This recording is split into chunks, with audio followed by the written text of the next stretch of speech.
Introdução. Jesus nunca usou as parábolas para entreter. Cada uma delas foi uma chave espiritual, um alerta e, acima de tudo, um convite. Ao longo desta série, vamos mergulhar em cada história contada pelo Mestre, extraindo sua essência, entendendo seu contexto e, sobretudo, confrontando nossa própria vida à luz da verdade divina. Se você deseja realmente crescer espiritualmente, aprofunde-se conosco nesse estudo, que vai além da superfície. Inscreva-se no canal Audiolivros Diários e permita que a palavra transforme seu coração. Vamos juntos decifrar os segredos do reino contados em forma de parábolas. Capítulo 1. O semeador e os tipos de solo. Jesus estava cercado por uma multidão. Homens e mulheres vinham de todos os lados, buscando cura, sabedoria, respostas. Alguns estavam famintos de verdade. Outros, apenas curiosos. No meio daquele povo, ele começa a ensinar, não com regras, nem com dogmas, mas com uma história simples. A de um semeador que saiu a semear. As palavras fluíam de sua boca com naturalidade, como se falasse do cotidiano. Um homem caminhando pelos campos, espalhando sementes com as mãos. Algumas caíram à beira do caminho, outras entre pedras, outras entre espinhos, e algumas, finalmente, em terra boa. A história poderia ser confundida com uma lição agrícola, se não fosse o olhar profundo de Jesus, sua pausa intencional, seu chamado direto. Quem tem ouvidos para ouvir, ouça. Ele não estava apenas contando uma história. Ele estava testando a audição espiritual dos que o escutavam. Depois, mais tarde, longe das multidões, quando estava a sós com os discípulos, Jesus revela o que aquela história significava. As sementes eram a palavra de Deus. O solo era o coração humano. Era sobre isso que ele falava o tempo todo. O reino do céu sendo plantado nas profundezas da alma, mas enfrentando resistências de todo tipo. Aqueles que ouviram e não entenderam, como as sementes à beira do caminho, foram imediatamente roubados pelo inimigo. O diabo não espera. Ele arranca rapidamente qualquer vestígio de verdade que ainda não criou raiz. Já outros, os que têm um solo pedregoso, recebem a palavra com entusiasmo, mas não com profundidade. São os que se alegram no início, mas que desistem na primeira dificuldade, porque não têm raiz, não têm profundidade, não suportam o calor da perseguição ou da tribulação. E há ainda os que ouvem, até aceitam, mas continuam cercados pelos espinhos do mundo. A preocupação com o dinheiro, o desejo por bens materiais, as pressões da vida. A palavra, nesse ambiente, é sufocada. Morre lentamente. Não chega a frutificar. Por fim, Jesus fala do solo bom. Aquele que ouve, entende e dá fruto. E aqui está um ponto crucial. O fruto não é automático. Ele é resultado de um processo interno de compreensão e entrega. O solo bom não é o solo perfeito. É o solo disposto. É aquele que foi arado, quebrado, limpo. É aquele que permite que a raiz se aprofunde. E quando isso acontece, o resultado vem: 30, 60, 100 por 1. Uma colheita abundante. Mas repare, Jesus não diz que todos os solos bons dão a mesma quantidade. O fruto varia. Isso não é um problema. O importante é que haja fruto. Onde há vida, há transformação. Onde há raiz, há permanência. Essa parábola nos confronta de forma direta. Que tipo de solo temos sido? Somos apenas ouvintes superficiais, que escutam a mensagem com leveza e esquecem logo depois. Ou talvez sejamos emocionais, que choram, levantam as mãos, fazem promessas no calor do momento, mas voltam para casa e nada muda. Ou ainda, quem sabe, estamos tentando servir a Deus, mas cercados por tantas distrações, ambições e compromissos que a fé se torna apenas mais um item na agenda lotada. Jesus está nos dizendo que o problema não está na semente. A semente é perfeita, é viva, é poderosa, mas o solo precisa estar preparado. E essa preparação não é mágica. Ela exige entrega, arrependimento, obediência. Vivemos numa geração que idolatra a rapidez, que busca atalhos espirituais. Muitos querem colheita sem semeadura, querem frutos sem raiz. Mas Jesus nos mostra que o reino de Deus cresce a partir do interior, no escondido, no silencioso. Ser solo bom é um processo. Exige tempo, disciplina, disposição para ser confrontado. Requer que identifiquemos e arranquemos as pedras do coração, que reconheçamos os espinhos e os cortemos. Não basta ouvir sermões, assistir pregações ou ler versículos motivacionais.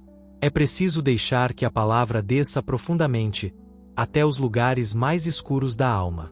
Que ela quebre orgulho, cure feridas, confronte hábitos. Só assim haverá fruto. Talvez hoje, ao ouvir essa parábola, você perceba que seu coração tem áreas compactadas, endurecidas, lugares onde a palavra não consegue penetrar. Talvez existam feridas antigas que viraram pedras. Ou desejos secretos que crescem como espinhos e sufocam o que Deus está tentando fazer. Mas há esperança. Porque Deus é o agricultor perfeito. Ele sabe como tratar cada tipo de solo. Ele não desiste do terreno difícil.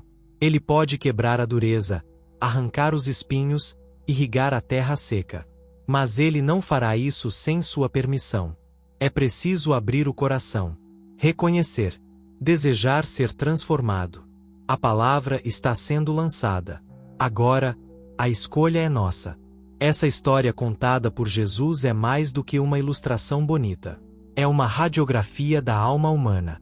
É uma chamada à responsabilidade espiritual. O que você fará com a palavra que ouviu? Ignorará? Deixará que se perca? Ou a aguardará, cultivará e a deixará crescer até dar fruto? O reino de Deus não é imposto. Ele é recebido. E tudo começa com uma simples, porém profunda pergunta: que tipo de solo sou eu? Capítulo 2 – O joio no meio do trigo. A multidão escutava atenta enquanto Jesus contava mais uma parábola. Ele já havia falado sobre o semeador e os solos, mas agora ele avança para algo ainda mais inquietante. Uma história sobre um campo que parecia perfeito, até que a verdade veio à tona. O reino dos céus é como um homem que semeou boa semente em seu campo.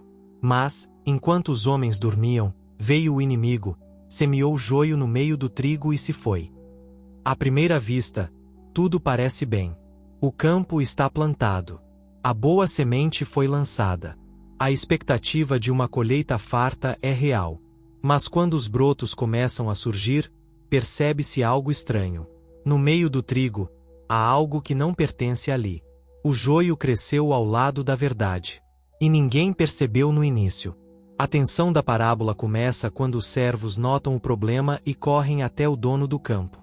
Senhor, não semeaste boa semente? Como, então, há joio? A pergunta é direta, quase acusatória.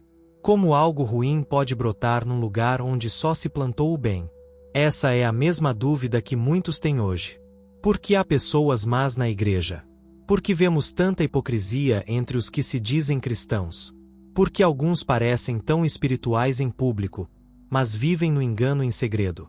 A resposta de Jesus é clara: um inimigo fez isso. Há uma ação deliberada do mal. O joio não é fruto do acaso.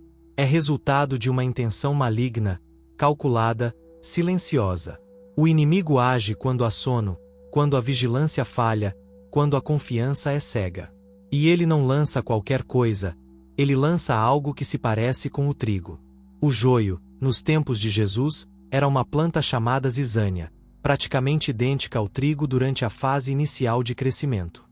Apenas quando amadurecia era possível perceber a diferença. O trigo produzia grão. O joio, vazio. Por fora, parecidos. Por dentro, opostos. Essa é a essência da parábola. O perigo da imitação espiritual. Pessoas que andam conosco, falam como nós, usam a mesma linguagem, aparentam fé, mas por dentro são ocas. Não nasceram da palavra, não têm fruto, não vivem a verdade. São plantações do inimigo para confundir, desanimar e até corromper os verdadeiros. Os servos perguntam se devem arrancar o joio. Mas o dono do campo diz: não. Para que, ao colher o joio, não arranqueis também o trigo com ele? Isso é profundo. Deus não é impulsivo. Ele sabe distinguir. Ele vê além da aparência. Mas, por enquanto, ele permite que ambos cresçam juntos. Essa espera não é fraqueza. É paciência. É parte do plano. Porque, no tempo certo, virá a separação. O juízo é certo. A diferença será exposta. Aqueles que parecem trigo, mas são joio, serão separados e queimados. Os que são trigo verdadeiro, ainda que tenham sofrido ao lado do engano, serão colhidos para o celeiro eterno. Essa parábola nos alerta sobre o tempo em que vivemos. A mistura é real. O engano é sutil. Nem tudo que parece espiritual vem de Deus. Nem todo líder religioso fala com unção. Nem todo ministério é frutífero. Há joio no meio do trigo.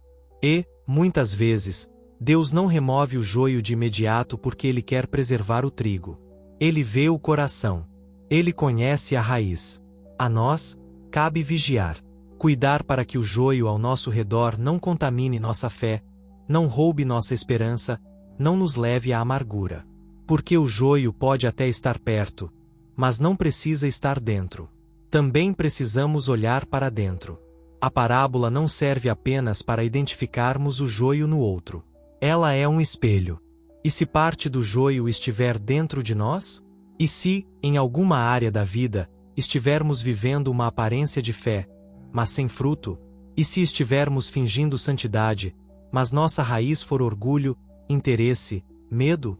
Deus conhece todas as motivações. Ele sabe quem realmente nasceu da semente incorruptível. E no tempo da colheita, nada ficará oculto. Haverá separação. E não será por rótulo, por aparência ou por cargo. Será pelo fruto. Pelo peso da presença de Deus. Pela verdade do interior. A justiça de Deus não falha. O campo é dele. O tempo é dele. E o juízo virá. Mas até lá, o nosso chamado é resistir. Permanecer firmes. Continuar frutificando mesmo com o joio ao lado. Não permitir que o cansaço, a confusão ou a hipocrisia alheia nos faça desistir. O trigo não muda por causa do joio. Ele cresce. Ele amadurece. Ele espera. Porque sabe que, no final, será colhido pelo dono do campo, separado com cuidado, guardado com honra. E o joio terá seu destino, e não caberá a nós julgá-lo antes do tempo. Porque o juiz é justo. E ele não erra. Capítulo 3 – O grão de mostarda e o fermento.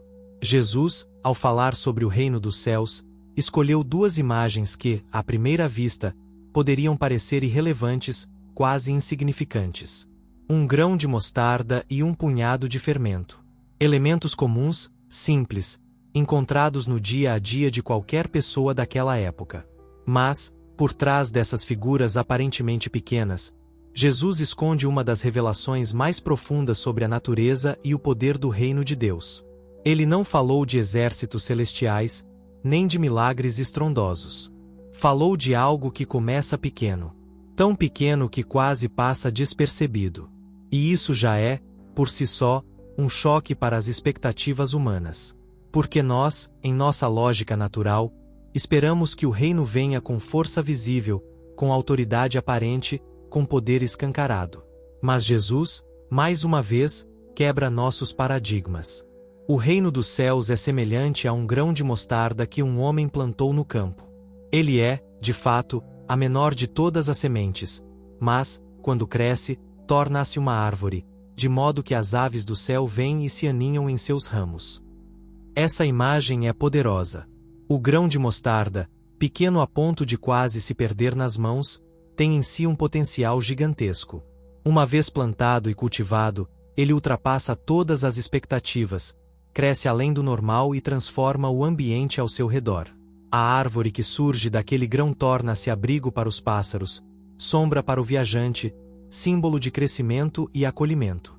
O que era invisível se torna inegável. O que era desprezado se torna referência. Assim é o reino de Deus. Na vida prática, essa parábola nos ensina que Deus age a partir do invisível. Ele planta algo em nosso coração, uma palavra, um chamado, uma revelação, e muitas vezes aquilo parece insignificante. Não muda nossa vida de imediato. Não transforma o mundo à nossa volta em questão de horas. Mas, se dermos espaço, se cultivarmos com fé e perseverança, aquilo vai crescer. E o crescimento do reino não depende da nossa força, mas da vida que há na semente.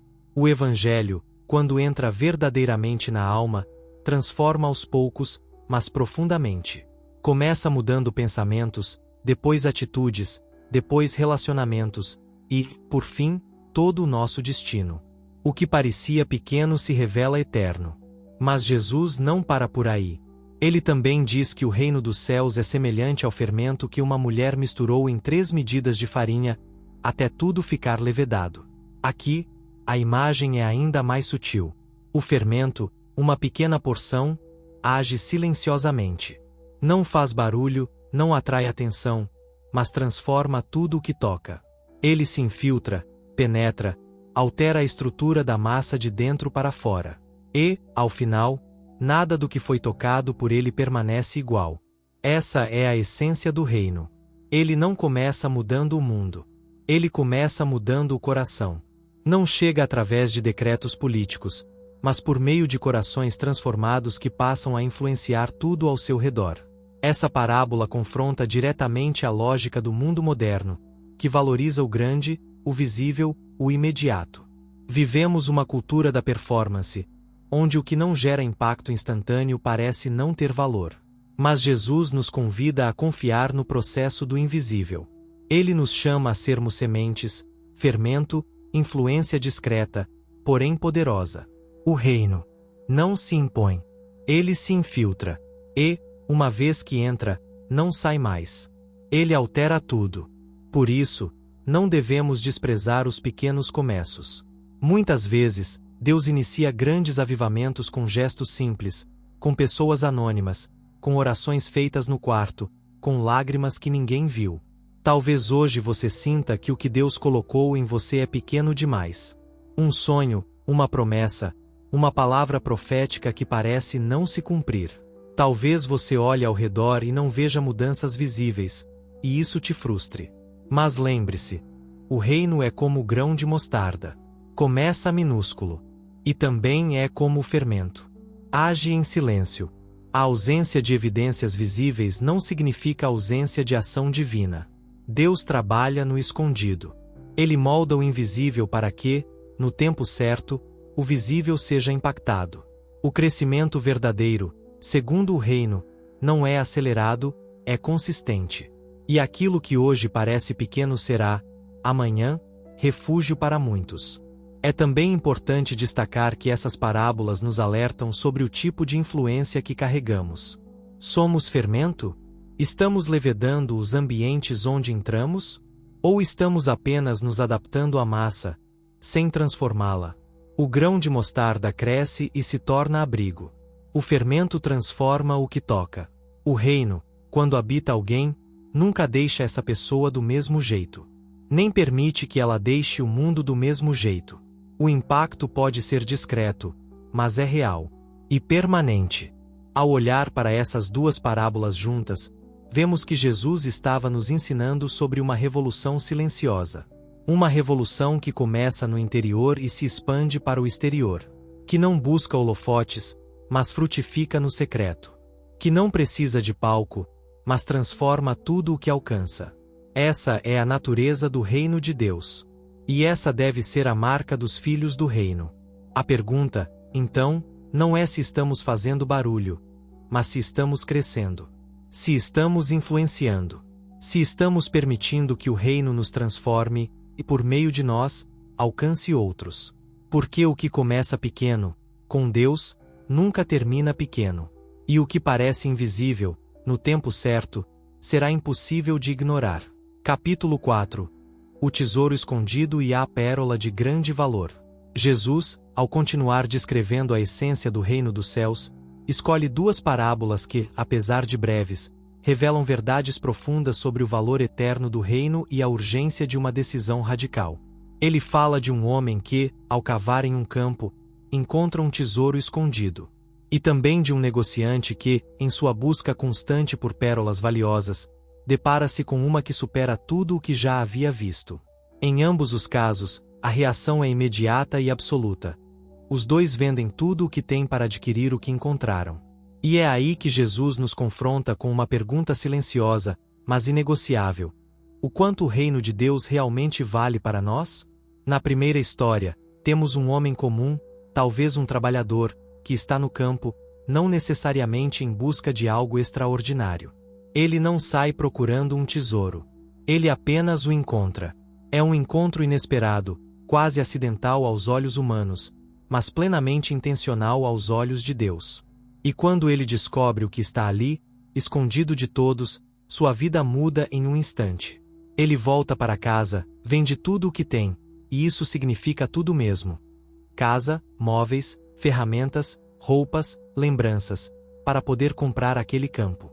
Aos olhos dos vizinhos, ele parece louco. Quem venderia tudo por um pedaço de terra comum? Mas ele sabe o que encontrou. E é isso que muda tudo. Na segunda parábola, a história é ligeiramente diferente. O protagonista aqui é um negociante. Um homem acostumado a buscar, avaliar, negociar. Ele já viu muitas pérolas, já lidou com valores altos, já conhecia o mercado. Mas, um dia, ele encontra uma pérola diferente. Uma de valor inigualável. E ele percebe, imediatamente, que nada que possui se compara àquilo. Assim como o homem do campo, ele decide vender tudo para adquirir aquela única pérola. Não é uma atitude impulsiva. É uma decisão estratégica. É a certeza de que o que ele está prestes a receber vale infinitamente mais do que tudo o que está prestes a perder. Essas duas parábolas nos ensinam sobre a natureza do reino e sobre a resposta que ele exige. O reino de Deus é um tesouro escondido, não porque Deus o queira ocultar, mas porque ele não é óbvio aos olhos naturais. Ele precisa ser buscado com profundidade ou, ao menos, reconhecido com discernimento quando o encontramos. Muitas pessoas passam pela vida sem nunca perceber o valor real da presença de Deus, da salvação, da verdade eterna. Elas estão ocupadas demais, distraídas demais, envolvidas demais com o que é terreno e passageiro. Mas, quando alguém finalmente encontra esse tesouro, seja por meio de um sermão, de um encontro pessoal com Cristo, de uma leitura bíblica ou de uma crise existencial, não há como voltar atrás. O coração é confrontado com uma escolha: ou agarramos o reino e deixamos tudo mais, ou continuamos com tudo mais e perdemos o reino. Jesus está nos dizendo, de maneira direta, que o reino de Deus exige renúncia. Ele não é um acessório espiritual que se encaixa na vida quando for conveniente. Ele não é uma adição religiosa para momentos de necessidade. Ele é tudo. E só pode ser recebido por aqueles que estão dispostos a abrir mão de tudo. Isso não significa, necessariamente, abandonar carreira, família ou bens. Mas significa que nada disso pode ocupar o lugar de prioridade em nosso coração. Se algo, ou alguém, se torna mais valioso para nós do que a presença de Deus, então ainda não entendemos o que é o reino. Porque quem realmente o conhece, não hesita em vender tudo. E aqui está o ponto mais confrontador dessas parábolas. Jesus não está pedindo algo que ele mesmo não tenha feito. Ele foi o primeiro a abrir mão de tudo. Deixou sua glória, sua posição, sua segurança, para vir em busca de um campo, a humanidade, onde havia um tesouro escondido, você. Ele deu tudo por amor. E agora ele nos convida a fazer o mesmo. Ele não exige uma renúncia fria ou religiosa. Ele nos chama para um amor tão intenso, tão real, que nos leva a dizer: nada mais importa, desde que eu tenha a ti. Infelizmente, muitos tentam negociar com o reino. Querem a pérola, mas sem vender tudo. Querem o campo, mas mantendo seus próprios bens. Querem a salvação, mas sem arrependimento. Querem a comunhão com Deus, mas sem largar o pecado. Isso não é possível. Jesus não aceita meio termo. Ou ele é Senhor de tudo, ou não é Senhor de nada. As parábolas nos mostram que a entrega precisa ser total. Não porque Deus seja exigente, mas porque o valor do que ele oferece é tão alto que só pode ser recebido com mãos vazias. E vale lembrar, o homem do campo não comprou o tesouro. Ele comprou o campo. O negociante não ganhou a pérola de graça. Ele pagou um preço. O reino não é comprado com dinheiro, mas com rendição, com o abandono do ego, com confiança absoluta. E aqueles que fazem essa escolha nunca se arrependem. Porque tudo o que é deixado para trás perde o valor quando se compara à glória do que foi recebido. O tesouro da comunhão com Deus, da vida eterna, da paz verdadeira, do propósito, da graça, não tem preço. Mas tem um custo. E esse custo é tudo. Você já encontrou esse tesouro? Já enxergou essa pérola? E, se sim, o que está disposto a fazer com isso? Ainda há algo que você não quer vender? Ainda há uma área do coração que você quer manter sob controle? Lembre-se, a beleza do reino só se revela para os que abrem mão de tudo para possuí-lo. Não parcialmente, não aos poucos, mas por inteiro. E quando isso acontece, não há perda, só ganho. Porque o que se recebe em troca é infinitamente maior do que tudo aquilo que foi deixado para trás. Capítulo 5. A rede cheia de peixes bons e ruins. Jesus, mais uma vez, recorre à linguagem dos pescadores para explicar verdades profundas sobre o reino dos céus. Ao falar da rede lançada ao mar, ele alcança diretamente o cotidiano daquelas pessoas simples que viviam à beira do lago da Galileia. Elas sabiam o que significava pescar, esperar, puxar a rede e se deparar com uma mistura imprevisível de resultados. Peixes grandes, pequenos, aproveitáveis e imprestáveis. E é exatamente com essa imagem que o Mestre decide nos alertar sobre um tema delicado, mas inegociável: o julgamento final. A separação definitiva entre os que pertencem verdadeiramente ao reino e os que apenas estavam misturados a ele. Ainda o reino dos céus é semelhante a uma rede lançada ao mar, que apanha toda espécie de peixes. E, estando cheia, os pescadores a puxam para a praia. E sentados, escolhem os bons para os cestos, e os ruins lançam fora. Com essa descrição direta, Jesus revela a realidade da convivência entre o verdadeiro e o falso, o genuíno e o enganoso, o santo e o profano. A rede é o reino sendo anunciado, lançado sobre a humanidade. Ela alcança todos, justos e injustos, sinceros e hipócritas, crentes autênticos e religiosos por conveniência. Por um tempo, todos permanecem juntos. A separação não é imediata. Não há filtros na rede. Mas o julgamento virá. E então, a distinção será feita, de maneira definitiva e irreversível. Essa parábola toca numa ferida sensível do mundo moderno: a ideia de julgamento. Vivemos numa cultura que idolatra a tolerância como se ela fosse sinônimo de ausência de discernimento. Qualquer tentativa de distinguir certo e errado é vista como arrogância.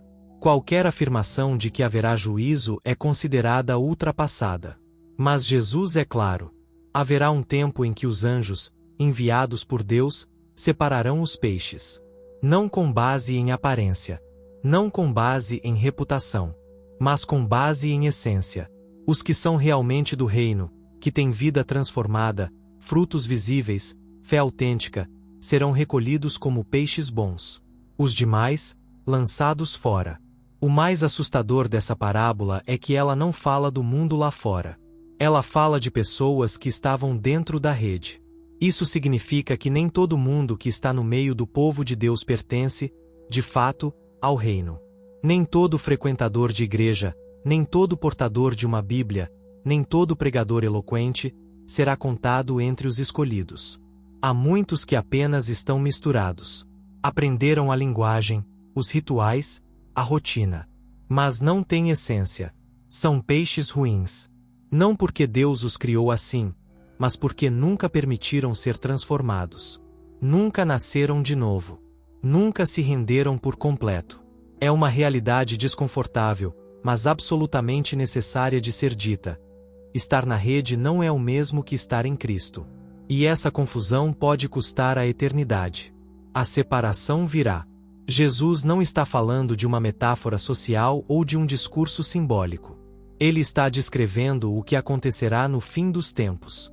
A rede será puxada. A triagem acontecerá. E o critério não será simpatia, nem tradição, nem influência. Será verdade, pureza, fidelidade.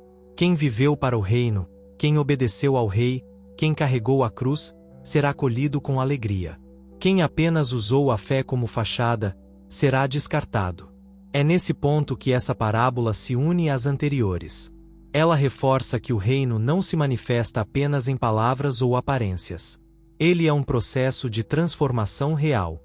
E essa transformação precisa produzir fruto. Se a vida de alguém não demonstra sinais claros de arrependimento, de mudança, de amor sacrificial, de compromisso com a verdade, essa pessoa está na rede, mas não está salva. Pode parecer duro ouvir isso, mas é um ato de misericórdia que Jesus nos diga agora, antes que seja tarde. Porque o tempo da separação ainda não chegou. A rede ainda está sendo lançada. Ainda há espaço para arrependimento, para conversão, para entrega total. Também é importante entender que essa separação não é algo que os homens devem fazer agora. Jesus não nos mandou arrancar os peixes ruins. Ele não nos chamou para sermos juízes antes da hora. O julgamento pertence a Ele. E Ele o fará com justiça e perfeição. Nosso papel é permanecer autênticos. Buscar a santidade. Viver o Evangelho com profundidade. E amar as pessoas, mesmo sabendo que nem todas têm o mesmo destino. Porque talvez, pela graça de Deus, o que hoje é um peixe ruim, possa ainda ser transformado antes da grande colheita. Há tempo. Mas não muito. Essa parábola também confronta a complacência espiritual. Há muitos que vivem como se não houvesse um fim. Como se tudo fosse continuar indefinidamente. Mas Jesus diz que a rede será puxada. Isso significa que o tempo está passando. A paciência de Deus não é eterna. O reino avança, a rede se enche, e logo virá o momento da separação. Quem vive hoje como se isso não fosse verdade, está brincando com a eternidade. Não há espaço para neutralidade. Ou somos peixe bom, ou não somos. E essa distinção não depende de opinião. Ela será feita por Deus, diante dele, no tempo certo, com critério eterno. Se há algo que deve ficar gravado em nosso coração após essa parábola, é a urgência. O tempo é agora. A preparação é agora. A busca por santidade, por intimidade, por uma vida coerente com o reino, é agora. A rede ainda está sendo lançada. Mas ela não ficará no mar para sempre. E quando for puxada, não haverá mais tempo para ajustes. Que tipo de peixe temos sido? Será que estamos apenas nadando entre os outros, aproveitando a segurança da rede, mas sem permitir que Deus nos transforme por dentro? Ou já fomos regenerados, renovados, limpos pela palavra, e estamos prontos para o momento em que a seleção começar? O reino dos céus não é uma teoria. É um fato. Um dia, todo joelho se dobrará. Toda língua confessará. Toda vida será examinada. E, então, cada um será colocado no cesto ou lançado fora. Não por acaso. Não por injustiça. Mas por verdade. Por escolha. Por resposta pessoal ao chamado de Deus. A pergunta que Jesus nos deixa, ao encerrar essa parábola, é simples e eterna. Quando a rede for puxada, onde você estará? Capítulo 6. O servo impiedoso que não soube perdoar. Poucas parábolas expõem com tanta força a incoerência humana quanto aquela contada por Jesus sobre o servo impiedoso. Um homem que, depois de experimentar um perdão inimaginável, revela-se incapaz de estender essa mesma misericórdia ao outro. A história começa com Pedro fazendo uma pergunta sincera, mas profundamente reveladora sobre o coração humano. Senhor, até quantas vezes pecará meu irmão contra mim, e eu hei de perdoá-lo? Até 7. A resposta de Jesus rompe qualquer expectativa. Não te digo que até 7 vezes, mas até 70 vezes 7. Em outras palavras, o perdão no reino de Deus não é contado, não é medido, não é limitado. Ele é estilo de vida. Ele é mandamento. Ele é reflexo da graça que recebemos. Para ilustrar essa verdade, Jesus apresenta a parábola de um rei que decidiu ajustar as contas com seus servos. Um deles lhe devia uma quantia absurda, 10.000 talentos, uma dívida impagável, equivalente a centenas de anos de trabalho. O homem, obviamente incapaz de quitar tal débito, roga por paciência. Ele se lança aos pés do rei, implora, promete tempo, mesmo sabendo que jamais conseguiria devolver aquela fortuna. E, num gesto absolutamente surpreendente, o rei não apenas concede tempo. Ele perdoa a dívida. Totalmente. Cancela tudo. Liberta o homem. Dá-lhe uma nova chance. O alívio deve ter sido imenso. A vida daquele servo foi transformada num instante. O que antes era desespero, agora é liberdade. O que era peso, virou leveza. Ele estava livre. Livre. Mas a história não termina aí. Jesus nos leva imediatamente à cena seguinte, e o contraste é assustador. O mesmo homem que acabará de ser perdoado encontra outro servo que lhe devia uma quantia pequena, 100 denários, algo perfeitamente pagável. E ao invés de agir com compaixão, ele age com brutalidade. Agarra o companheiro pelo pescoço e exige pagamento imediato. O outro servo também súplica. Também pede paciência. Mas dessa vez, não há misericórdia. O homem que fora perdoado de uma dívida impagável se recusa a perdoar uma dívida pequena. Ele manda prender o companheiro até que a quantia seja paga. E nesse momento, a parábola revela sua intenção mais profunda: confrontar o coração religioso que recebe graça, mas não sabe oferecê-la. Quando os outros servos veem o que aconteceu, ficam indignados. Correm até o rei e contam tudo. E então, o rei chama de volta o servo perdoado e o confronta: servo mau. Eu te perdoei toda aquela dívida porque me suplicaste. Não devias tu também ter compaixão do teu companheiro, como eu tive de ti?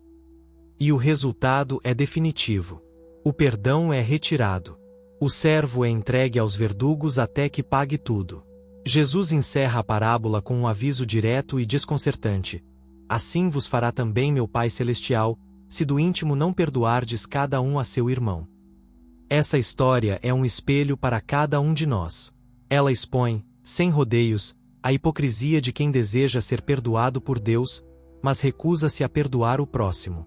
Ela mostra como é fácil clamar por misericórdia do alto, mas fechar o coração para quem está ao nosso lado. E, pior, revela que o problema não está apenas na ofensa do outro, mas na falta de compreensão profunda do que significa o perdão de Deus. Porque quem entende o tamanho da sua própria dívida não se torna juiz dos outros, torna-se canal de graça. O que Jesus está dizendo é claro: não existe cristianismo verdadeiro sem perdão. O reino dos céus é construído sobre a base da reconciliação. O sacrifício de Cristo na cruz não foi apenas para nos reconciliar com Deus, mas também para restaurar nossos relacionamentos uns com os outros. E se, depois de sermos alcançados por uma misericórdia infinita, ainda carregamos rancor, mágoa, desejo de vingança ou orgulho, então ainda não entendemos o Evangelho. Ainda estamos tentando viver por méritos. Ainda estamos cegos à enormidade do perdão que nos foi concedido. Muitas vezes, a dificuldade de perdoar nasce de uma ferida profunda. Alguém nos traiu, nos abandonou, nos feriu injustamente. E a dor parece justificar o endurecimento do coração. Mas Jesus não relativiza o perdão. Ele não diz: perdoe se for fácil, ou perdoe se o outro pedir desculpas. Ele diz: perdoe como você foi perdoado. Isso muda tudo. Porque, diante da cruz, percebemos que nenhum pecado cometido contra nós é maior do que os pecados que cometemos contra Deus. E mesmo assim, Ele nos perdoou. Gratuitamente. Completamente. Amorosamente. Além disso, a parábola nos alerta para o risco de vivermos um falso cristianismo, centrado em benefícios pessoais. O servo da história queria o alívio, mas não queria o caráter do seu senhor. Queria a liberdade, mas não estava disposto a libertar. Queria receber misericórdia, mas não a internalizou. Isso é perigoso, porque o perdão que apenas toca a superfície, mas não transforma o coração, não é suficiente. O verdadeiro perdão de Deus nos leva à humildade. Ele nos quebra, nos constrange, nos transforma. Ele nos impede de continuar exigindo dos outros aquilo que Deus já nos perdoou. E por fim, essa parábola revela a seriedade com que Deus trata a falta de perdão. Não é uma fraqueza emocional qualquer. É uma transgressão contra o próprio reino. Quando nos recusamos a perdoar, estamos dizendo, na prática, que o sacrifício de Cristo não foi suficiente. Estamos nos colocando acima da cruz. Estamos, de certa forma, revogando a graça. E, por isso, Jesus encerra a história com um aviso duro. O Pai Celeste fará o mesmo com quem não perdoar do íntimo. Não se trata apenas de palavras. Trata-se de um estado do coração. Um coração curado pela graça não consegue continuar nutrindo ódio. Se há algo que deve arder em nosso espírito após ouvir essa parábola, é o chamado à coerência. Fomos perdoados de uma dívida eterna. E agora, somos chamados a perdoar, não porque o outro mereça, mas porque nós também não merecíamos. O perdão liberta não apenas quem recebe, mas principalmente quem oferece. Ele nos livra do peso da amargura, do veneno do ressentimento, da prisão invisível da mágoa. Perdoar é um ato de fé. É confiar que Deus é justo, que Ele vê todas as coisas, que Ele cuidará das consequências. É declarar: fui alcançado pela graça, e, por isso, me recuso a viver de outra forma. Capítulo 7 – Os trabalhadores da vinha. Entre todas as parábolas contadas por Jesus, poucas causam tanta inquietação na lógica humana quanto esta.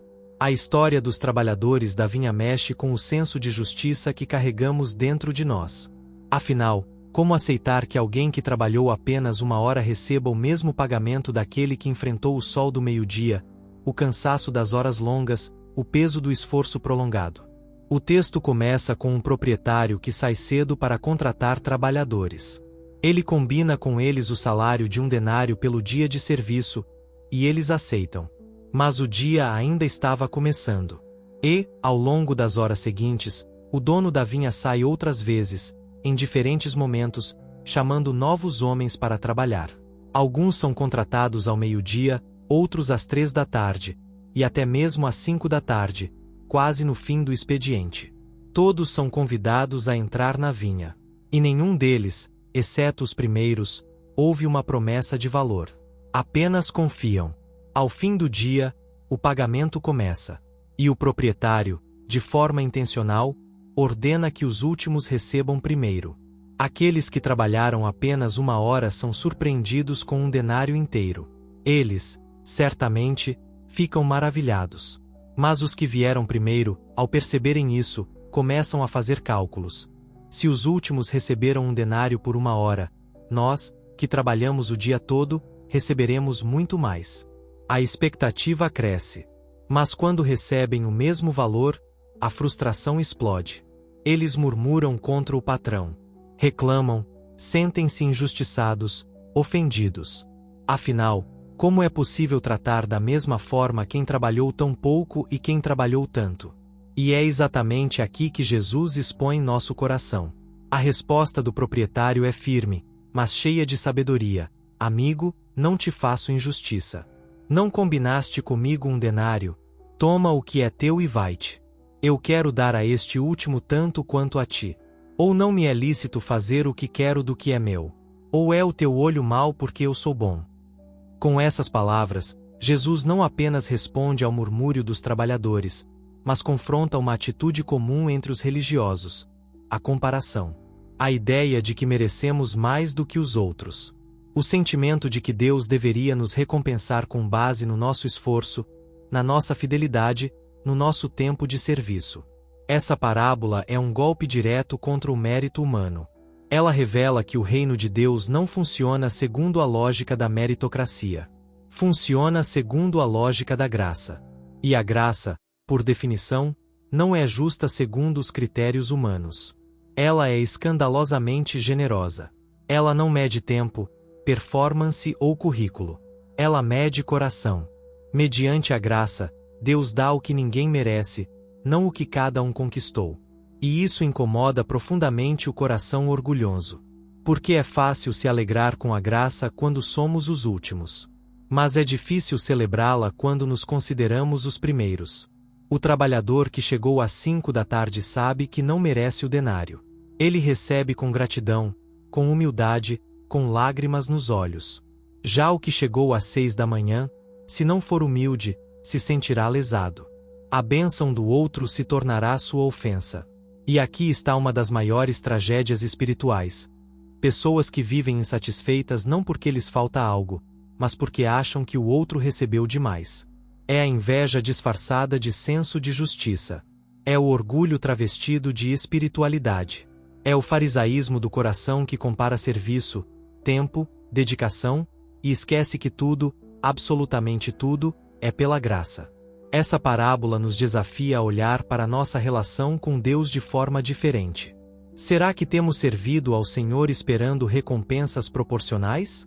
Será que nosso coração ainda guarda expectativas de reconhecimento, de mérito, de superioridade espiritual?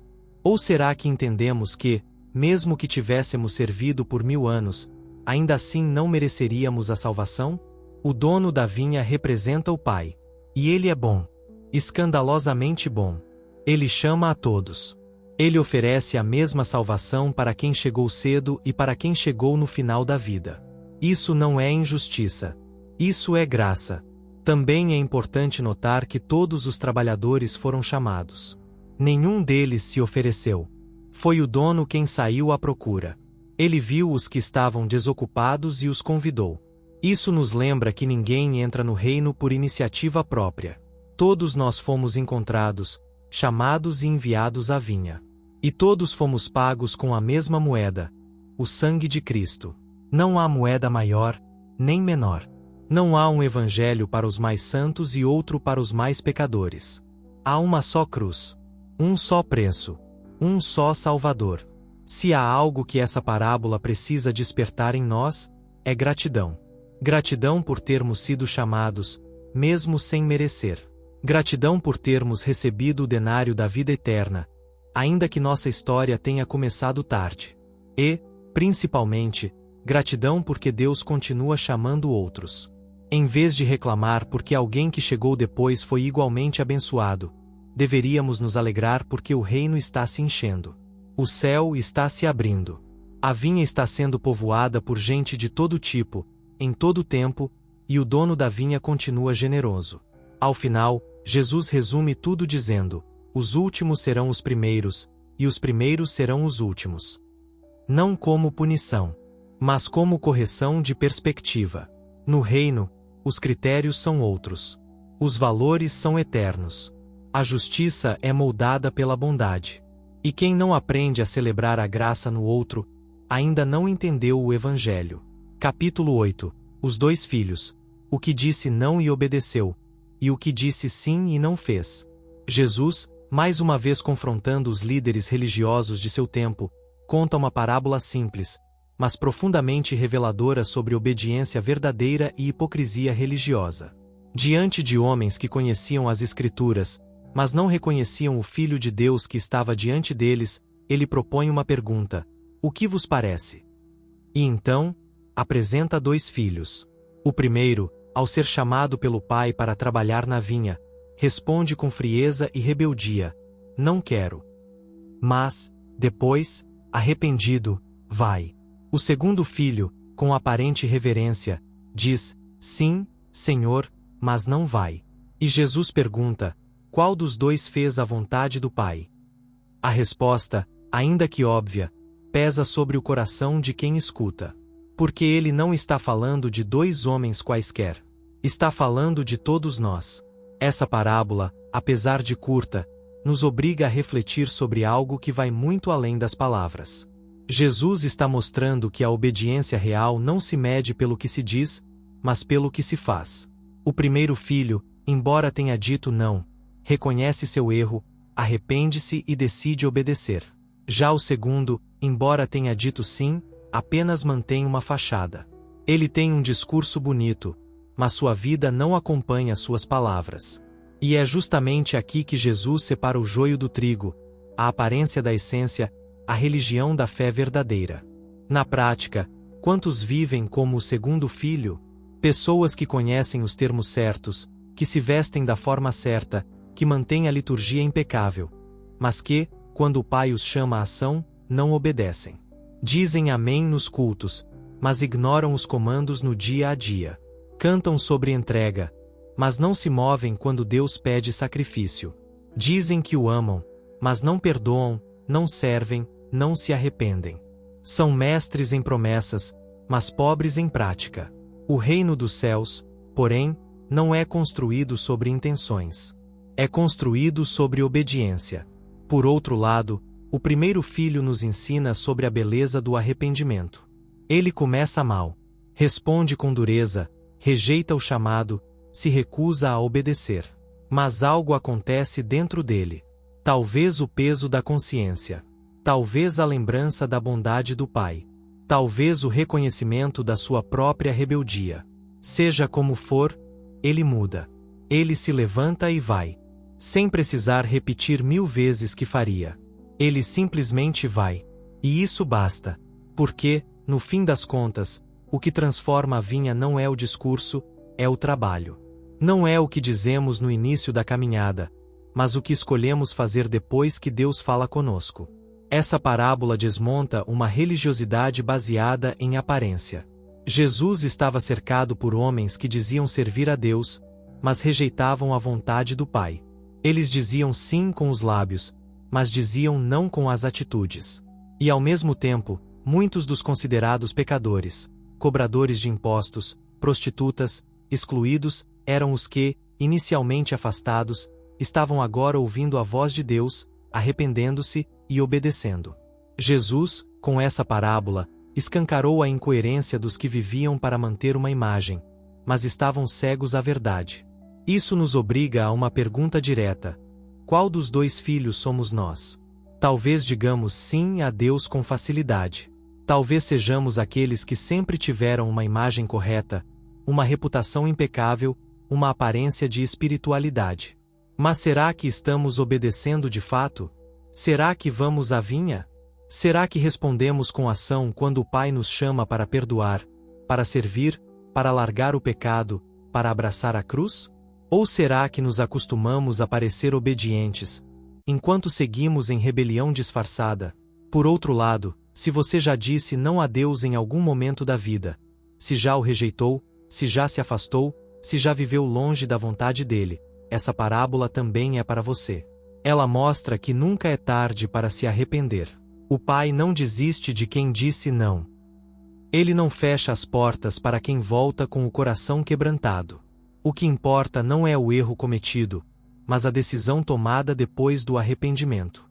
O primeiro filho nos prova que um passado de rebeldia não impede um futuro de fidelidade.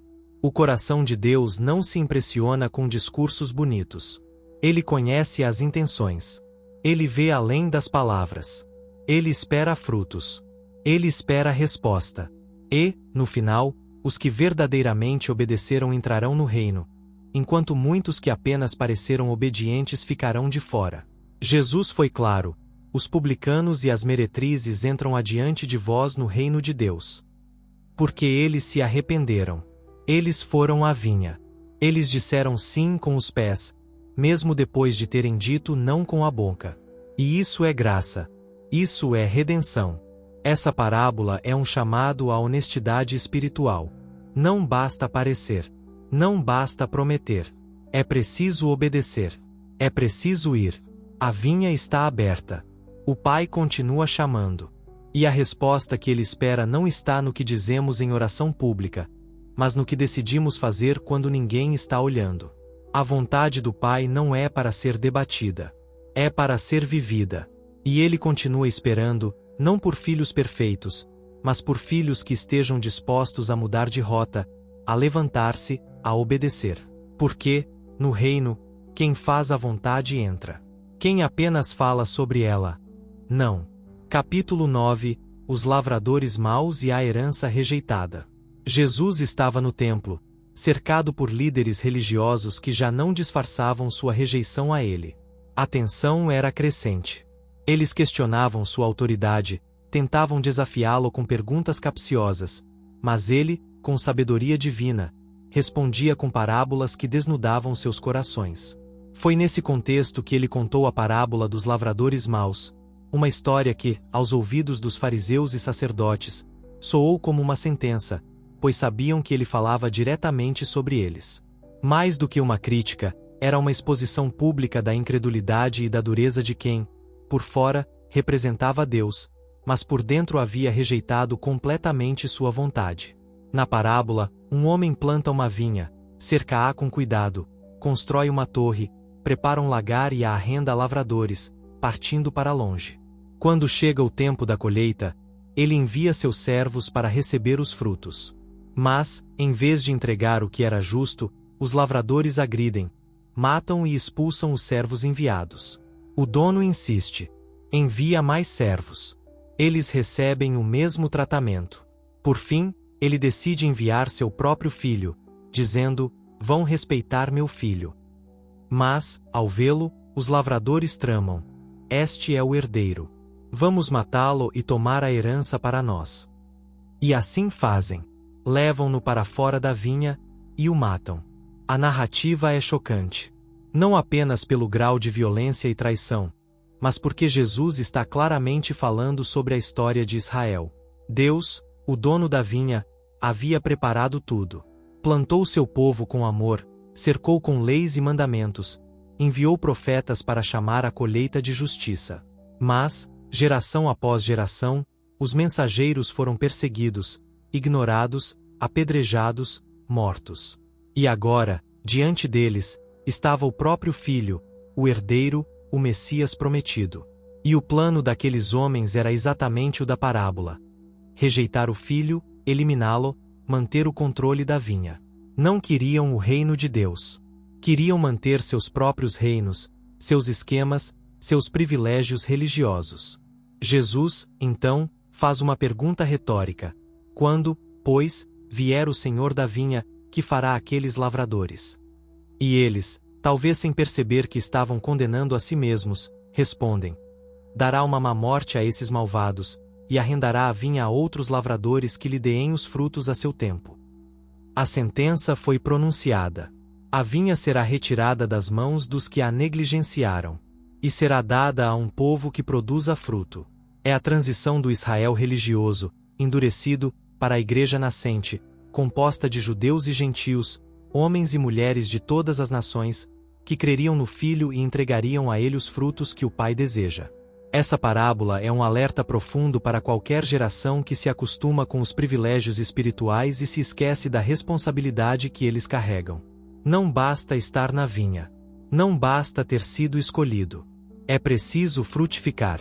Deus espera frutos de justiça, de arrependimento, de amor, de obediência.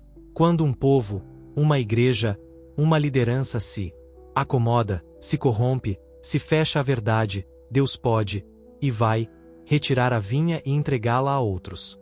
Não por crueldade, mas por justiça. Porque Ele é o dono. A vinha é dele. E o Filho é o herdeiro legítimo. Quem rejeita o Filho, rejeita tudo. O que torna essa parábola ainda mais impactante é a clareza com que Jesus revela a cegueira daqueles homens. Eles estavam prestes a cumprir, na prática, o que a história narrava. Eles matariam o Filho fora dos muros. Eles o crucificariam. Eles selariam a própria condenação. E mesmo assim, não se arrependiam. Isso mostra como o coração endurecido pode conhecer as Escrituras, frequentar o templo, exercer liderança, e ainda assim rejeitar a Deus. Porque a fé verdadeira não é sobre posição ou tradição. É sobre reconhecer o Filho, honrar o herdeiro, submeter-se a ele como Senhor absoluto. Também é importante destacar a paciência de Deus mostrada na parábola. Ele envia servos uma, duas, várias vezes. Ele insiste. Ele tenta de todas as formas despertar os lavradores. Mas há um limite. O envio do Filho é a última chance. Depois dele, vem o juízo. Hoje, essa realidade permanece. Deus continua chamando, enviando sua palavra, alcançando corações. Mas haverá um dia em que o tempo se esgotará. E aqueles que rejeitaram o Filho, que zombaram de sua autoridade, que tentaram tomar para si o que pertence ao Rei, serão removidos da vinha. Essa parábola nos chama à reverência, à humildade, ao temor, porque é possível estar trabalhando na vinha, mas com o espírito dos lavradores maus. É possível pregar, cantar, liderar, ensinar, e ao mesmo tempo reter para si o que pertence a Deus. É possível buscar aplauso humano, influência, poder, usando o nome de Jesus, mas rejeitando sua autoridade. O Filho continua vindo à vinha. Ele continua aparecendo. E a maneira como o tratamos revela o que há em nosso coração. O reconhecemos como Senhor? Entregamos a Ele os frutos? Ou resistimos, justificamos, nos fechamos? No fim, Jesus cita as Escrituras. A pedra que os edificadores rejeitaram, essa veio a ser a principal do ângulo. E completa: aquele que cair sobre esta pedra será despedaçado, e aquele sobre quem ela cair, será reduzido a pó.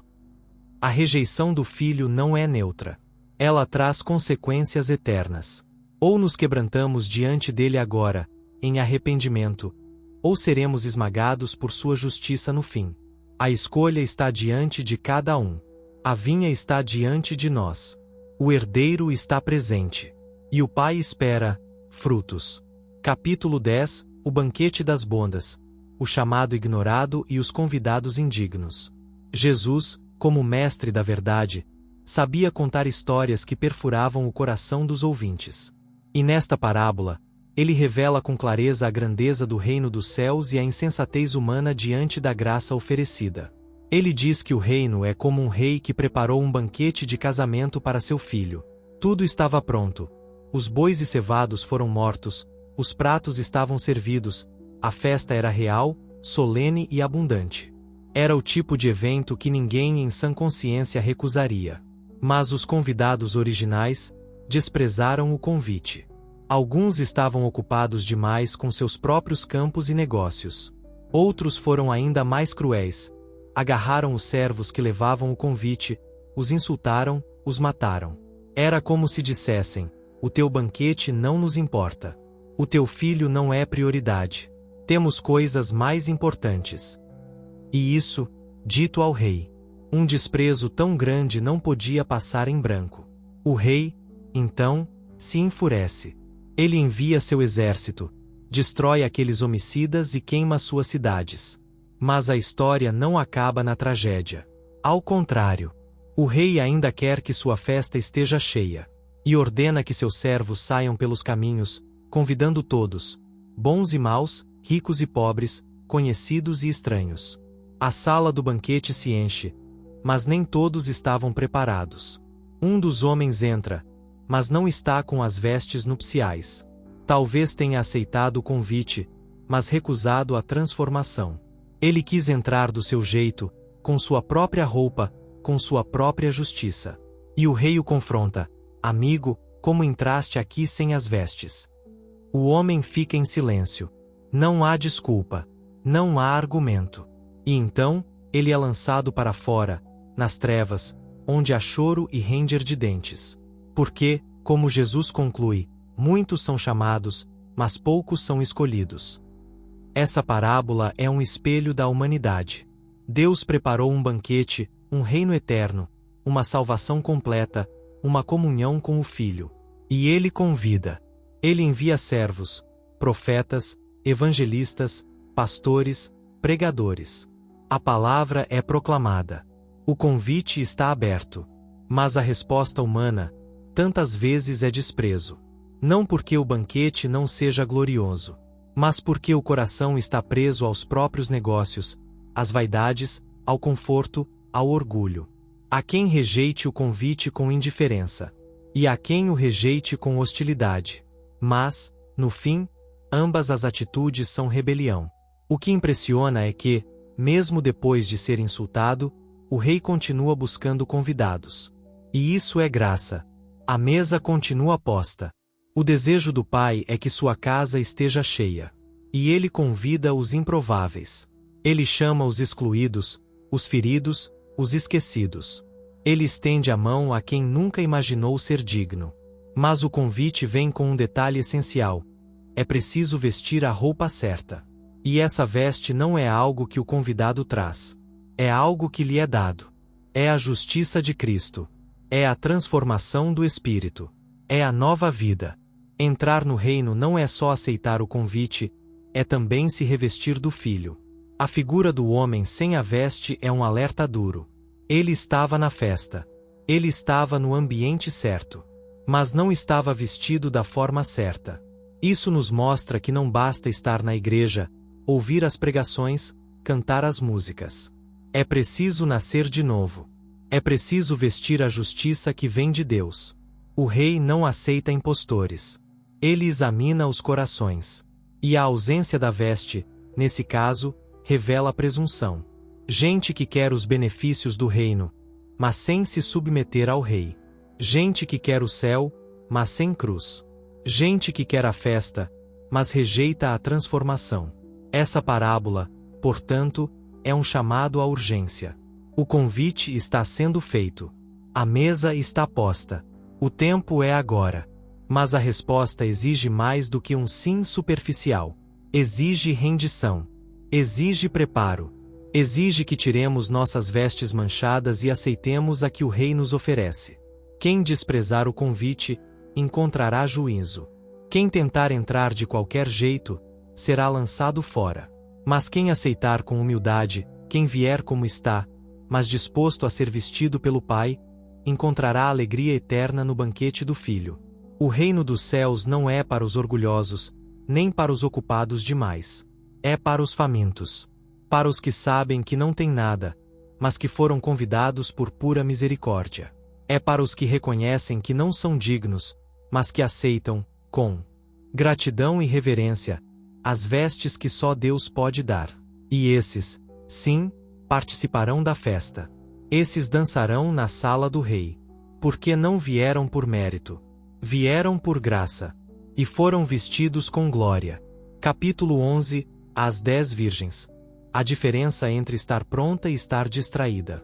Jesus, ao se aproximar dos momentos finais de seu ministério terreno, começou a falar mais claramente sobre o fim, sobre a vinda do reino em plenitude e sobre a necessidade de vigilância.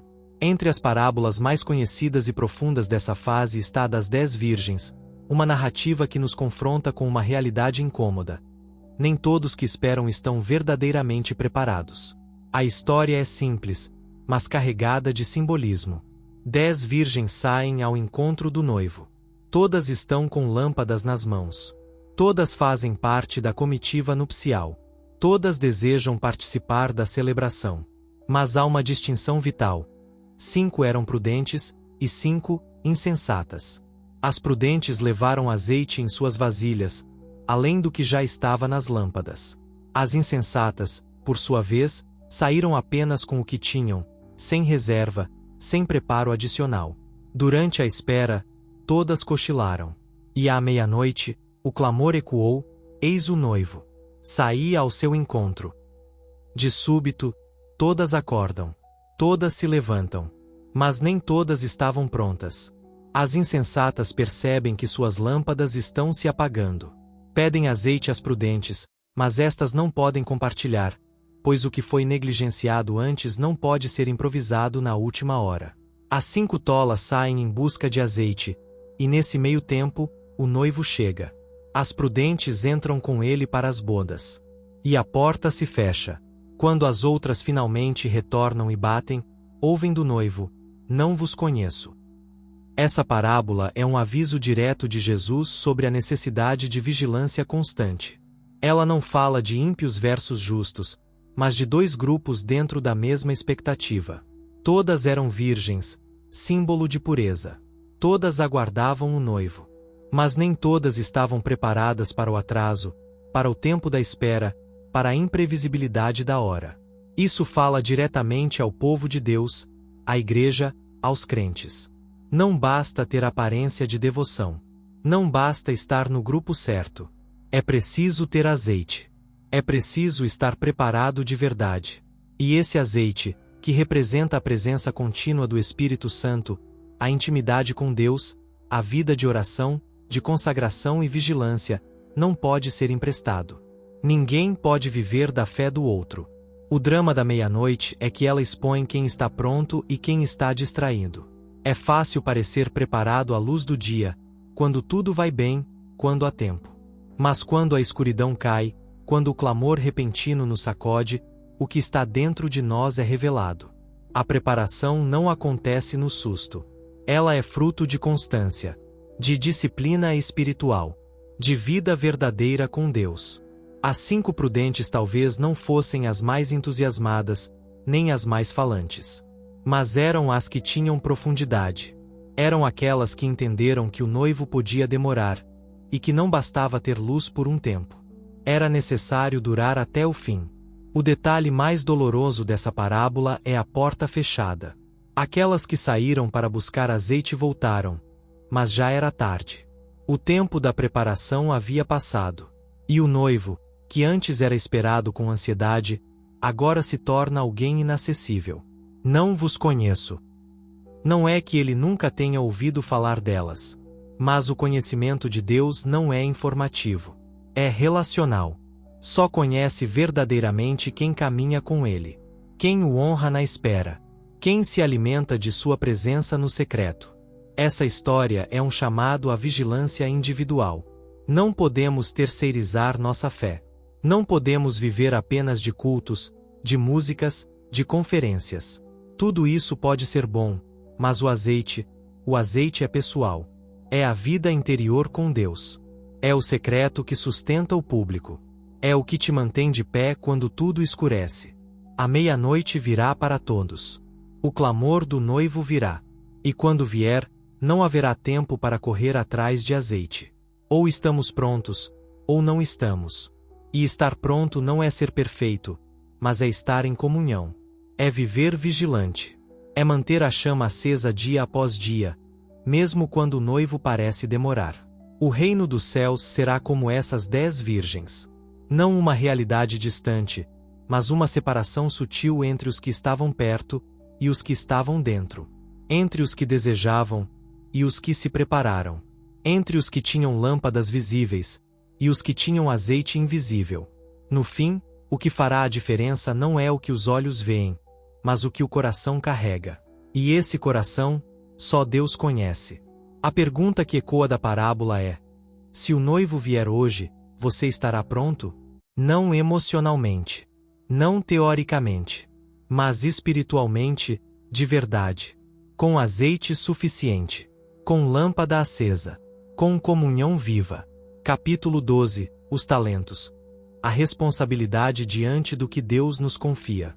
Jesus sabia que seus dias na terra estavam se aproximando do fim, e por isso começou a falar com mais urgência sobre a eternidade, sobre prestação de contas, sobre o que realmente significa viver à luz do reino. E entre essas verdades profundas, ele contou a parábola dos talentos. Um senhor, prestes a viajar, chamou seus servos e confiou a eles seus bens. A um deu 5 talentos, a outro 2, e a outro 1, cada um segundo a sua capacidade. Depois, partiu. A distribuição não foi igualitária, mas foi justa. O Senhor conhecia seus servos. Ele não sobrecarregou ninguém, mas também não deu menos do que o necessário. A responsabilidade era proporcional à capacidade, mas a expectativa era a mesma para todos: fidelidade. O servo que recebeu 5 talentos imediatamente negociou com eles e ganhou mais 5. O que recebeu 2, também foi diligente e ganhou outros 2. Mas o que recebeu apenas 1, cavou um buraco e escondeu o talento. Ele não fez nada de errado aos olhos humanos, não roubou, não quebrou, não destruiu. Mas também não produziu. Ele enterrou o domingo. E, ao retornar, o Senhor chamou todos para acertar contas. Os 2 primeiros foram elogiados. Muito bem, servo bom e fiel. Foste fiel no pouco, sobre o muito te colocarei. Já o terceiro foi chamado de mau e negligente. E o talento que ele escondeu foi tirado dele e dado ao que tinha 10. E ele foi lançado nas trevas exteriores. Um final duro, para uma omissão que, aos nossos olhos, pareceria pequena. Essa parábola nos confronta com a verdade de que tudo o que temos, dons, tempo, oportunidades, recursos, não é nosso. Foi confiado a nós por Deus. Somos mordomos, não donos. E um dia prestaremos contas.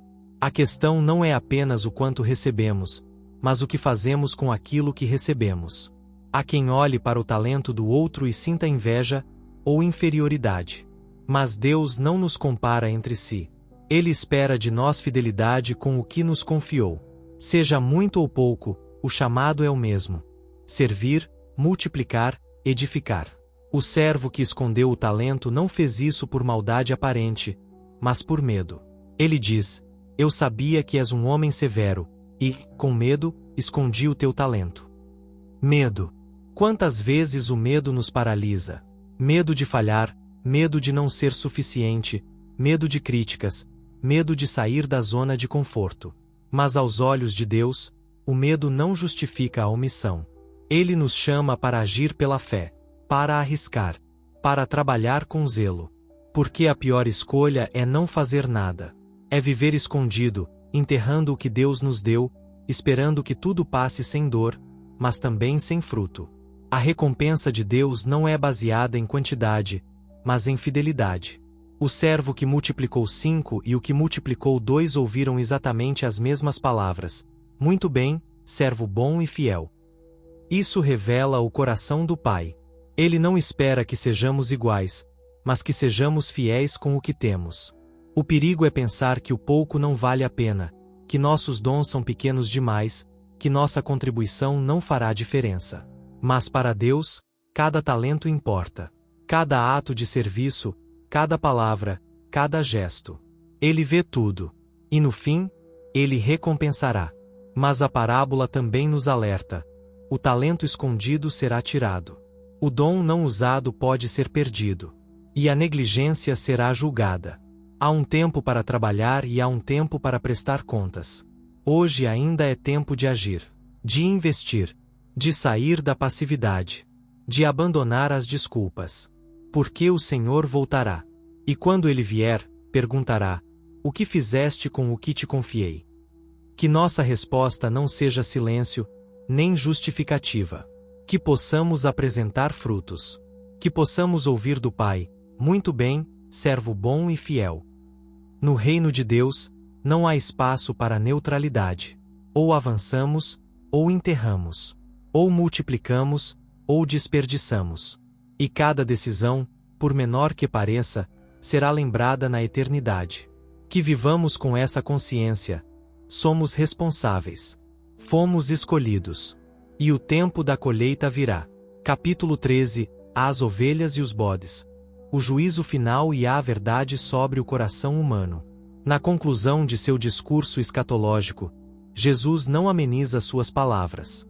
Ele encerra com uma das imagens mais sérias e definitivas de toda a Escritura: o juízo final. A cena é grandiosa e solene. O Filho do Homem vem em sua glória, cercado por todos os anjos, e se assenta em seu trono. Diante dele, todas as nações são reunidas. Não há distinção de cultura, status ou religião. Todos, sem exceção, comparecem diante do justo juiz. E então, como um pastor separa as ovelhas dos bodes, ele começa a dividir a humanidade. À sua direita, coloca os que lhe pertencem. À esquerda, os que não o reconheceram. Não há meio-termo. Não há zona cinzenta. Apenas dois grupos. Duas eternidades. O que impressiona nesse julgamento não é apenas a divisão, mas o critério usado. As ovelhas, ele diz: vinde, benditos de meu Pai, herdai o reino que vos está preparado desde a fundação do mundo. E por quê? Porque tiveram compaixão. Porque viram o faminto e o alimentaram. Porque deram de beber ao sedento. Porque acolheram o estrangeiro, vestiram o nu, visitaram o doente e o preso. Porque amaram na prática. E quando questionam: Senhor, quando foi que fizemos isso contigo? Ele responde: sempre que fizestes a um destes pequeninos, a mim o fizestes. O amor vivido em silêncio, sem busca por aplauso, era, na verdade, adoração ao próprio Cristo. Já aos bodes, o veredito é o oposto: apartai-vos de mim, malditos, para o fogo eterno preparado para o diabo e seus anjos. A acusação não é homicídio, nem idolatria explícita. É omissão. É frieza. É indiferença. Eles viram o necessitado e passaram direto. Ouviram o clamor e ignoraram. Talvez até praticassem a religião, talvez tivessem argumentos teológicos. Mas o coração era endurecido. E Jesus, o justo, declara: Todas as vezes que deixastes de fazer a um destes pequeninos, a mim deixastes de fazer. Essa parábola revela uma verdade desconcertante. O verdadeiro cristianismo não é definido por rituais ou discursos, mas por ações concretas de amor. Não se trata de meritocracia espiritual, mas de evidência de transformação. Quem conhece o Rei, ama como ele amou. Serve como ele serviu. Se compadece como ele se compadeceu. A fé verdadeira se manifesta no cuidado com o outro. E não há desculpa aceitável diante do trono. Porque não será possível alegar ignorância. O que fizemos, ou deixamos de fazer, revelará quem realmente somos. Jesus não está exaltando um ativismo vazio, nem promovendo uma salvação pelas obras. Ele está deixando claro que a fé sem obras é morta. Que o amor sem prática é discurso. E que o discípulo que ignora o sofrimento do próximo, na verdade, nunca entendeu a cruz. O reino preparado desde a fundação do mundo não é herança para os indiferentes. É herança para os humildes. Para os compassivos. Para os que enxergam Cristo nos invisíveis. Para os que amam, mesmo quando não há recompensa. No fim, o julgamento de Jesus será justo, mas também será surpreendente. Muitos que pareciam grandes ficarão de fora, e muitos que ninguém notava serão honrados. Porque o reino inverte as lógicas humanas.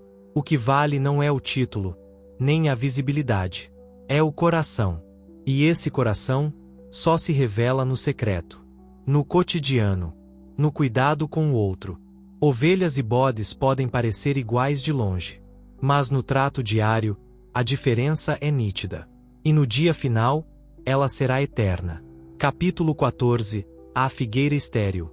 O tempo da paciência divina está acabando. A parábola da figueira estéril é, talvez, uma das mais silenciosamente perturbadoras que Jesus contou. Diferente de outras que falam abertamente sobre juízo, essa história vem com um tom mais sutil, mas não menos urgente. Um homem tinha uma figueira plantada em sua vinha. Durante 3 anos, ele vinha buscar fruto nela, mas sempre encontrava apenas folhas. Nenhuma mudança, nenhuma evidência de vida. Apenas aparência. E então, cansado da espera, ele diz ao viticultor: corta-a, porque ela ainda está ocupando inutilmente o terreno. Mas o viticultor, em um gesto de intercessão, responde: Senhor, deixa por mais 1 ano. Eu cavarei ao redor dela, colocarei esterco. Quem sabe venha a dar fruto. Se não der, então a cortarás. Essa pequena narrativa expõe de forma clara a tensão entre a paciência de Deus e o limite dessa paciência. A figueira representa aquele que foi plantado com propósito, que está em solo fértil, que recebeu cuidados, mas não responde. Ela está viva, mas infrutífera. E o Senhor da vinha vem repetidamente, esperando mudança. Esperando evidência de arrependimento, de transformação, de frutos. Mas o tempo passa, e tudo permanece igual. Não há rejeição explícita, mas há estagnação. E aos olhos de Deus, isso também é grave. O pedido do viticultor, que representa Cristo, revela o coração intercessor do nosso Salvador. Ele ainda súplica por mais tempo, ainda investe, ainda aduba, ainda cerca de graça. Mas ele também deixa claro: o tempo extra não é infinito. Há um limite. Há um ponto final. A oportunidade não dura para sempre.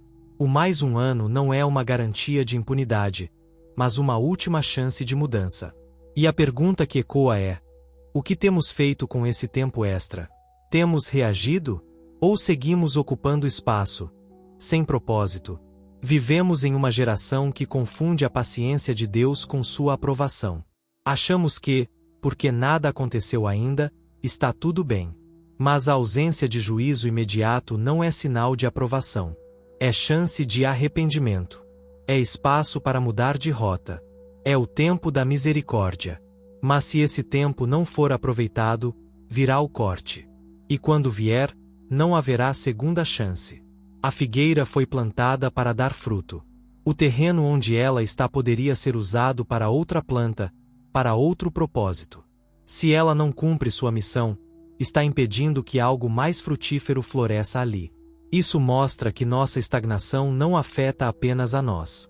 Ela ocupa espaço que poderia estar abençoando outros. O chamado dessa parábola é claro: Deus espera frutos. Não apenas boas intenções. Não apenas aparência.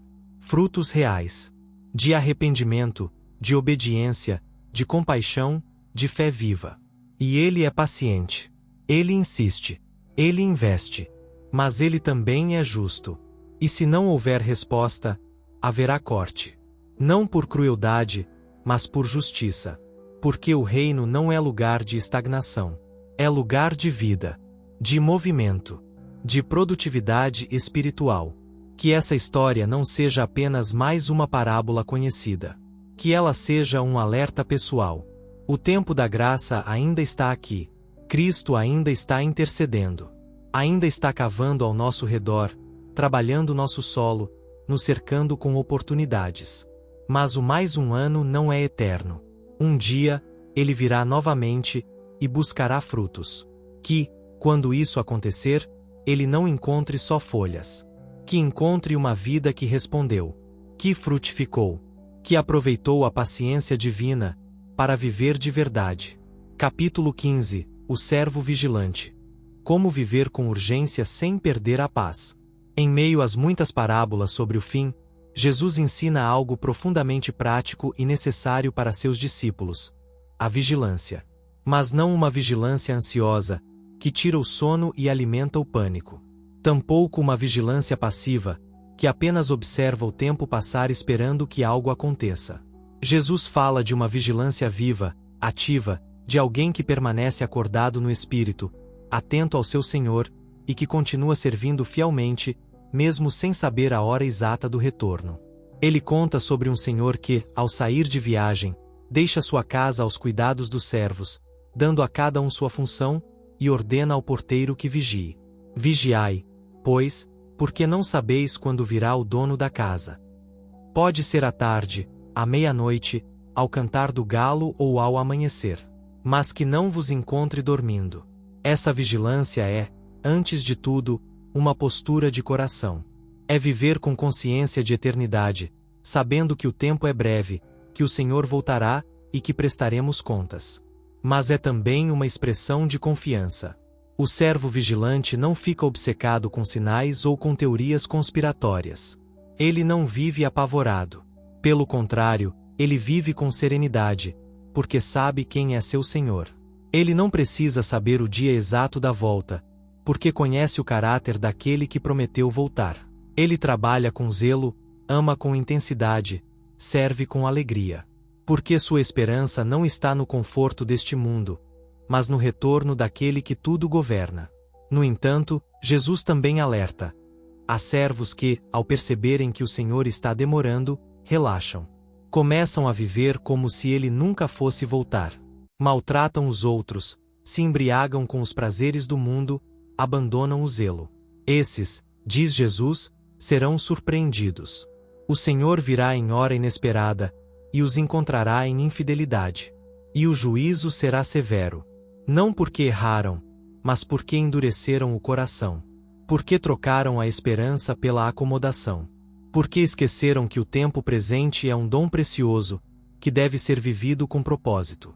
Ser vigilante, portanto, não é viver em pânico com o apocalipse, mas é viver com propósito a cada novo dia.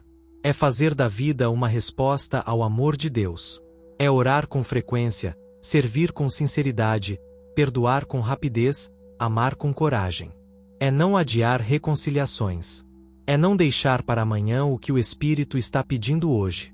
É compreender que cada respiração é uma oportunidade de glorificar o Rei. E que, mesmo sem saber quando ele voltará, podemos estar prontos sempre.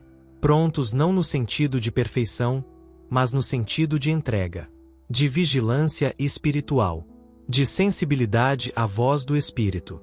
Há uma urgência no Evangelho, sim, mas ela não anula a paz.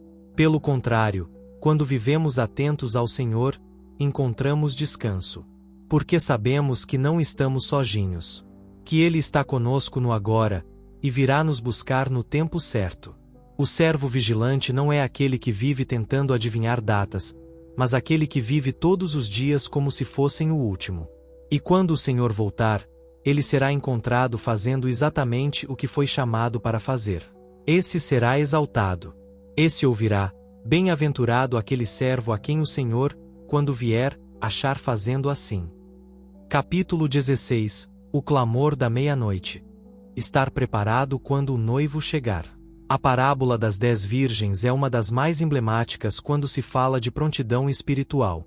Jesus a conta com uma simplicidade desconcertante, mas a mensagem contida ali é profunda e, ao mesmo tempo, urgente.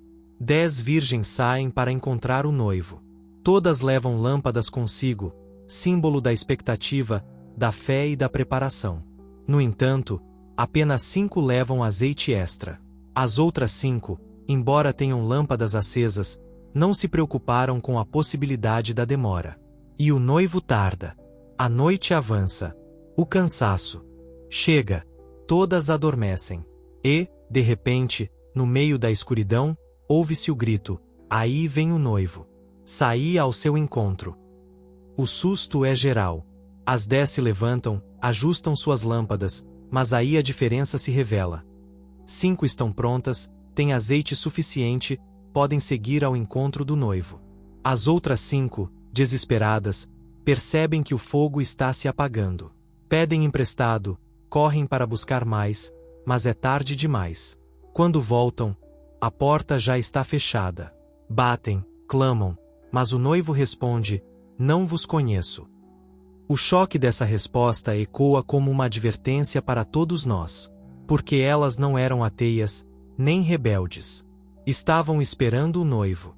Tinham lâmpadas, mas não estavam preparadas de verdade. O azeite, nessa parábola, simboliza algo que não se pode emprestar. Representa o relacionamento íntimo com Deus, a vida cheia do Espírito Santo, a fidelidade contínua no secreto. É o que se cultiva no silêncio, longe dos holofotes. Ninguém pode carregar por outro. Não se improvisa às pressas. Ou se tem, ou não se tem. E isso muda tudo. Porque quando o clamor da meia-noite vier, e ele virá, será tarde para correr atrás do essencial. A oportunidade está no agora. No presente. Na vida cotidiana, aparentemente comum, mas que define eternidades. Jesus está nos chamando à vigilância, não só em obras visíveis, mas em profundidade de fé. A meia-noite representa o tempo da surpresa, do inesperado. Pode ser a volta de Cristo, pode ser o fim da vida. Não sabemos quando virá, mas sabemos que virá. E, quando vier, revelará quem realmente estava preparado. Não basta estar perto da luz, é preciso ter a luz dentro. Não basta esperar com os outros, é necessário estar cheio do azeite do Espírito. A preparação não é um ato de última hora, mas uma vida inteira de resposta ao chamado divino.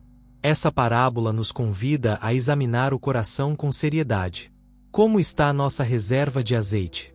Estamos buscando intimidade real com Deus, ou apenas vivendo de aparência espiritual? Temos deixado que a rotina nos esvazie, ou estamos sendo reabastecidos pela palavra, pela oração, pela comunhão com o Pai? Porque o tempo está passando. A noite está escura. E o clamor se aproxima. Quando ele soar, não haverá tempo para fingir, nem espaço para desculpas.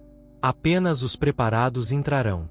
E os que deixaram para depois, ficarão do lado de fora, diante de uma porta fechada que não se abrirá mais. Capítulo 17. O chamado final. Vinde, benditos de meu Pai. Chegamos ao fim desta jornada pelas parábolas e advertências escatológicas de Jesus, e agora, diante das últimas palavras do Rei, tudo ganha um peso eterno. Ele não diz apenas venham, mas vinde, benditos de meu Pai.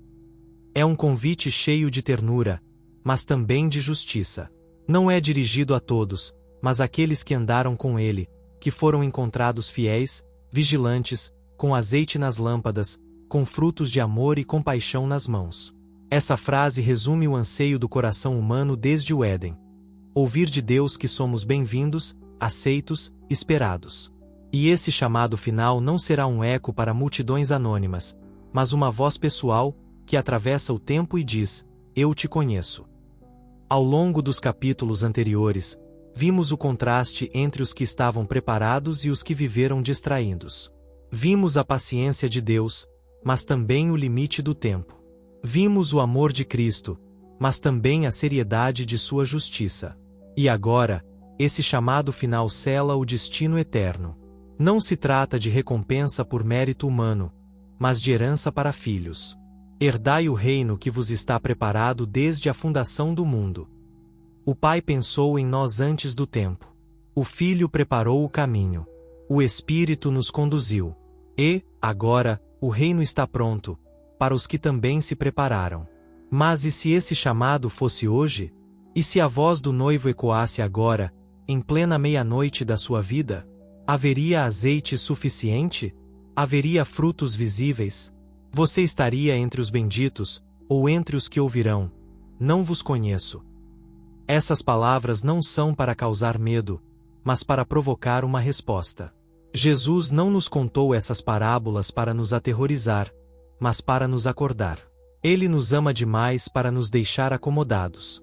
Ele quer nos encontrar prontos, com o coração queimando de expectativa, com as mãos ocupadas no serviço, com os olhos fixos na eternidade. O tempo da graça ainda está aberto. A porta ainda não se fechou. Há lugar na mesa. Há azeite disponível. Há um Pai esperando de braços abertos. Não deixe para amanhã o arrependimento que pode mudar tudo hoje. Não adie a entrega que sua alma tanto precisa. O chamado vinde ainda ressoa nos céus, mas em breve será o chamado final. Que você esteja entre aqueles que ouvirão essa voz com alegria e não com terror. Que, quando a trombeta soar e o Rei aparecer em glória, você corra ao seu encontro com confiança. Porque viveu vigilante. Porque viveu com fé. Porque viveu para Ele.